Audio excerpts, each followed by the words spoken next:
ভাল লাগিছে পাঠশালা চবকে বহুত মৰম বিহু ওলক জ্যেষ্ঠসকলক সেৱা জনাইছোঁ আৰু lots of love to all of you. মই বহু বছৰৰ পিছত অসমলৈ আহিছোঁ বিহুৰ সময়ত কৰিবলৈ সুযোগ পোৱা নাছিলোঁ এইবাৰ মনটো খুব ভাল লাগি আছিল এদিনাও কৈছিলোঁ মানুহে ভাল পালে শুনি এইটো লগত আগে কৈছোঁ বিয়া পতাৰ নিচিনা লাগিছে ভয়ো লাগিছে ভালো লাগিছে এইটো আছিলে যে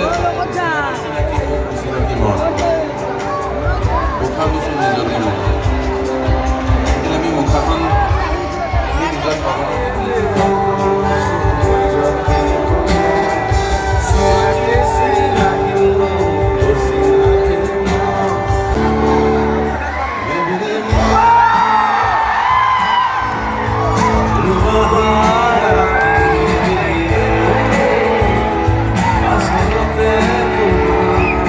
Salve, salve,